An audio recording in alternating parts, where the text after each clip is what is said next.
It's raining in the winter in the Free State. Yeah. That usually means it's a problem, because it's quite cold here already.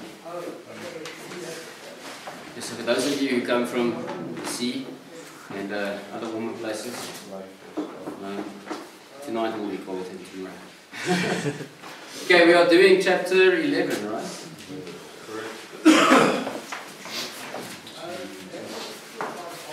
Okay, a doubtful and unbelieving mind. I'm going to read a bit out of the Battlefield book and then give you guys some scriptures.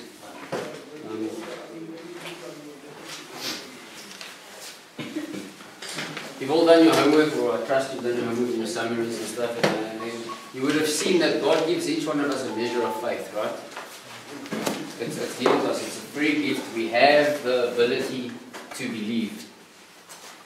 It's been given to us, which is a really cool thing. So, being given that ability doesn't naturally mean we do it, right? We all have the ability of doing 100 push-ups or something like that, but being able to do it is a completely different thing. You know what I'm saying? So you have to exercise it, and you build up to it, and then eventually you can do 100 push-ups. Okay. Not all of us want to, but we have the ability to do it. So we've all been given the ability to believe, but that's the one thing we get challenged on, is our belief. Okay, so it's a doubtful and unbelieving mind.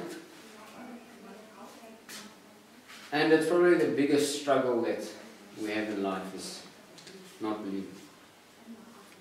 Okay, or another way we can say it is we just believe it's not true. Okay, so I don't believe in myself, or I just believe I cannot do it. So there isn't really unbelief, it's just you just choose not to believe the one and believe the other. If you get what I'm saying. The reason I'm trying to tell it to you that way is so that you can take responsibility for what you believe in. Because just not believing, is like, I don't believe it. It almost seems like there's no responsibility in it. But if you don't believe one thing, you automatically believe the other. So if you don't choose the one, you choose the other. You get what I'm saying? I'm talking in circles, but I think you get what I'm saying. Right, so let's read what Tony Joyce says over here. Chapter 11. We usually talk about doubt and unbelief together as if they are one and the same. Actually, although they can be connected, the two are very different. Vine's expository dictionary of the Old and New Testament words particularly define doubt in the verb form as to stand in two ways, implying uncertainty which way to take. Set of believers with faith is small, being anxious through a distracted state of mind, of wavering between hope and fear. Right, the first part there is doubt. The definition is to stand in two ways. Okay, if you stand in two ways, you're absolutely not moving. If you get to a fork in the road, was it go left or right? You're doubting, you stay at the fork, you stay there. Nothing happens. Okay, so now, okay, cool, because I'm doubting. Why am I doubting? Because maybe I don't know where I'm going. So then I'll just stay where I am, but that doesn't change anything. Okay, so now your doubt turns into unbelief, and unbelief turns into disobedience, and disobedience is what gets us in trouble in the first place. Okay, so you get to a fork in the road, you turn left or right. You know what the problem is? We usually know what left is. We usually know if we go this way, it's going to get us there. But we're not sure if we go that way, where it's going to get us. Now we've got doubt in the one way. Only. Okay? I don't know. You know if you make a wrong decision, you know where it's going to get you. Every one of us here knows where it's going to get us. No doubt whatsoever. If you go and drink, you go and use, you get in a wrong relationship, whatever, where does it take you? Right? We all know more or less where it takes us. Now if you do the opposite, choose the right friends, you get an accountability partner, you join support groups, whatever the case may be, you go to church, you join worship sessions, whatever, we're not sure where that's going to get us. So the doubt is just in one way. But you've actually got certainty in that way because you already know where the other one's taken. But I still choose not to go that way because I'm not guaranteed success. If you were guaranteed success, how many more things would you do in your life? How many more things would you have taken on? What challenges would you have accepted? We hate failing. It's a given. But it's also a guarantee that we're going to fail. But now because we maybe doubt that we're going to fail, we rather just don't do anything. Because it doesn't make sense to us. So is it is it the fact that you're not guaranteed success that is keeping you from changing your life? I want you guys to reflect on that. Or, you know, I'm not talking about rebellion and irresponsibility. Yeah? That's not doubt. That's a willful choice just not to do it. You get what I'm saying? But if doubt and unbelief is something that is stopping you from maybe doing something different, because you might fail. You see, failure only stays a failure if you keep it failure. I don't know if you know that, but most of the billionaires, millionaires in the world have all been bankrupt at one stage. All of them at one stage in their lives. By some wrong decision. Right? When the dog doesn't know its place. Sorry. I don't know where he was. No, will you please take him out? He's distracting me. Alright. We've each got a measure of faith, right? Now I'm going to give you a silly example. Who of you here checked your chair before you sat down? That it's secure, it's fastened, it's doing its thing, it's solid, it doesn't have any cracks. I didn't see anybody do that, you know what I mean? Because we have faith, this chair is going to graft, it's going to do what it's supposed to do. Right? If the chair broke and I sat down, okay, everybody would have laughed, we would have had a jaw, but would that stop me from sitting on the next chair? No. Would I check the next chair? Yeah, maybe once or twice, until I felt comfortable sitting down again, then I'll stop checking it. And I'll sit down again. So that's a measure of faith.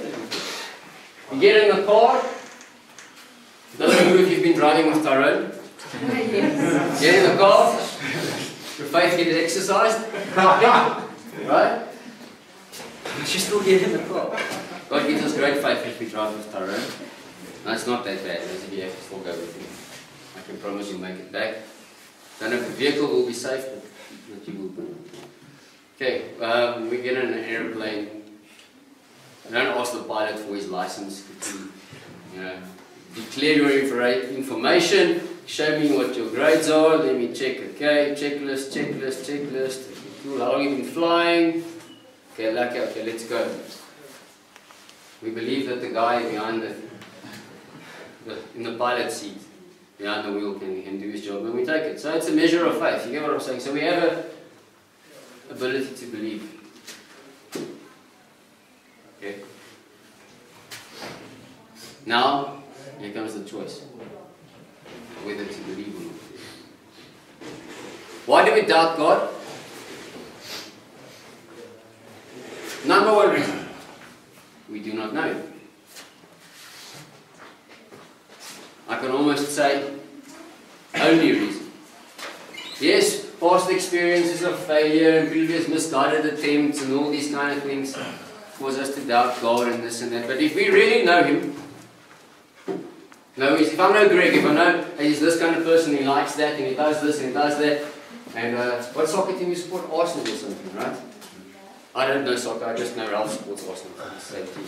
So, Arsenal. So, if somebody, just because I know that and I trust Ralph's word, I haven't heard Greg say it to me, and somebody comes and says to me he supports, Manchester United or Liverpool. Because I know Ralph and I trust Ralph, I can say no he doesn't, he supports Arsenal. So I don't doubt Ralph. There's no unbelief there, because I know him. It's a very simple example, very silly, very basic. But because I know him, I know his heart, I know his character, I know if somebody else tells me anything other than that, it's nonsense. Okay. I also know Arsenal's been battling lately because Ralph scored. Okay. Just because of who he is. Got nothing in it. If he comes and tells me something about soccer, I'll believe it because I trust him as a good friend. And I'll argue with anybody else because of his word. What he has told me, because I know him. So why do we doubt God? We do not know him. Some areas we know, okay, God will give me this or God will do that, and Jesus has done this, and yes, some areas we get it, in other areas we just don't believe it. We haven't received the forgiveness like we haven't had the revelation like some other people have had in certain areas. Like I know God is the God of second chances and the God who wants to promote me. How do I know that? Because God has done it for me. Given me second chances many, many times, and He's caused promotion in my life which I didn't earn. He has given it to me. So no one else can tell me contrary to what I believe, because I believe it, He's done it for me. So there's no doubt in unbelief. Nothing. To get you to believe that, it's just my say-so. Right? So then you start building a relationship with me, and then you get to know my heart, and you may be like, okay, cool, but if this guy says it, then I'll spend some time with him. Maybe it is like that. Because of who I am. But the secret is we all have to find our own relationship with God. The worst thing I think that I can have is a relationship with Jesus based on someone else's experience, someone else's words, someone else's breakthroughs. Because everybody else has, they've got the story and they've got the revelation and they've got the healing and they've got the touch and all these kind of things that people tell you about. But I'm always hearing about someone else's version of their relationship. So yes, that will carry me for a while, hearing from someone else's version, someone else's relationship, someone else's breakthrough. But I have to get my own. I can only live on borrowed food for that long. I have to start planting my own, growing my own, you get what I'm saying. So doubt and unbelief. Yeah, but if my circumstances were different, would that? No. Yeah. Okay, Romans chapter, what was it? 10 verse 17.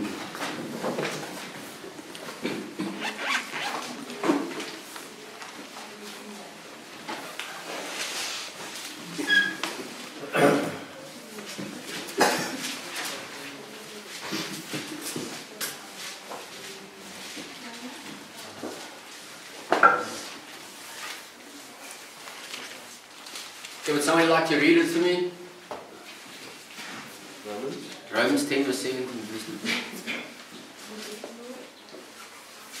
Can I read it for you? Peter, gaan.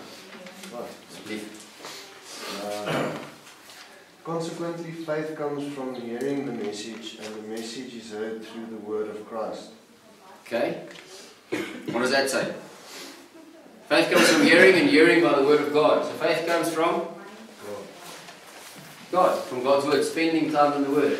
So if you're lacking faith, but you're not reading the Bible, is your lack of faith going to get settled? Someone else's sermon is going to change your life? Maybe a little bit, because they'll preach about the word and all these kind of things, but not maybe. Faith comes by hearing, hearing by the word of God. How much time do we spend in this? Right? That will reflect the condition of your faith, the belief that you have. Because every time you spend, I've said this before, it's who you partner with. Okay? If you read the car magazine, you're partnering with the car magazine. If you read the you, you're partnering with the you. Okay? You read the law slave, you're partnering with the law slave. Okay? You read the Bible, you're partnering with God. Smiling because you've partnered with it before, no? Based on that answer, on that response, I will take the answer as yes. Okay? Faith comes by hearing, hearing by the word of God. If our faith is lacking, spending time in the word is lacking. I know it's not always the easiest thing to do, it's not always the most fun thing to do, especially if you read Numbers or Leviticus about all these laws and all these kind of things, but we read the Bible, so we build our faith. So that when the testing comes, we are strong enough to handle it. Okay. Every time you spend time in the Word, you get to know God, which means you will not doubt. Why do we doubt God? Because we do not know Him. You get what I'm saying? If I know His character, I know His heart, which is expressed in me in His Word, I do not doubt. You hear what I'm saying? Why does God help one person more than another person? Listen, you can break your head on that. Or maybe they, I don't know, did something better, or maybe I've got unconfessed sin in my life. Maybe there's something not right. Maybe it's just God's favor. I don't know why God helps some people more than other people. It's irrelevant. Because I still know what He feels for me. What He wants to do for me, what He plans for me. You see, we go and look at what God's doing on other people's lives and we doubt whether we're okay with Him, because the reason that we look is because we're not okay with who God is for us. We don't know Him. Right? If God knows me and He knows my heart fully and He knows what I want to do for Him and how I want to help Him, and then I help Strauss, He won't care, He'll be happy because I help Strauss, because He still knows what I want to do for him. But if He's not sure of who I am, and I'm helping Strauss, he'll be like, well, why is He helping him? Strauss doesn't deserve it, you know what I mean? That's where we mess up. And we do it over, over, and over again.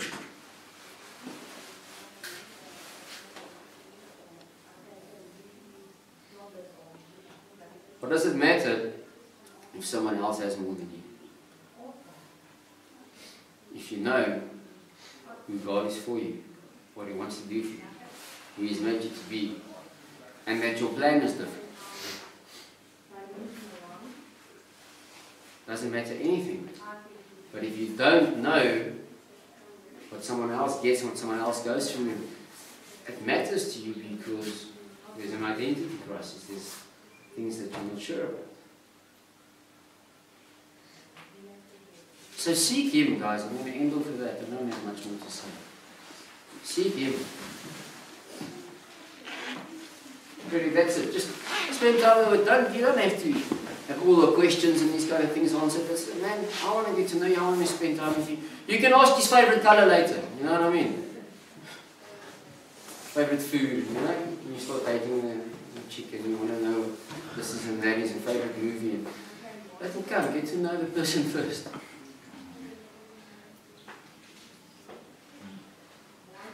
Those things will come.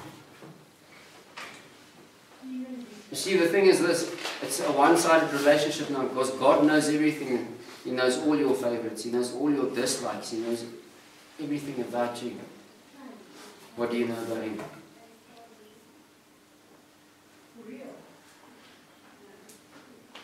See what I'm saying? We take the first step, guys. Right, let's pray. Father, I thank You for this class, Lord, and I thank You for Your word. Yes, Lord, I pray that You give every single person here that personal revelation like You did to Abraham and Moses, David, Jacob, all these guys, Joseph, of who You are, man. And that You'll give every single person, yeah, including me, Lord, everybody else that works here, our own version of You. That we don't live someone else's. In Jesus' name. Amen. Amen.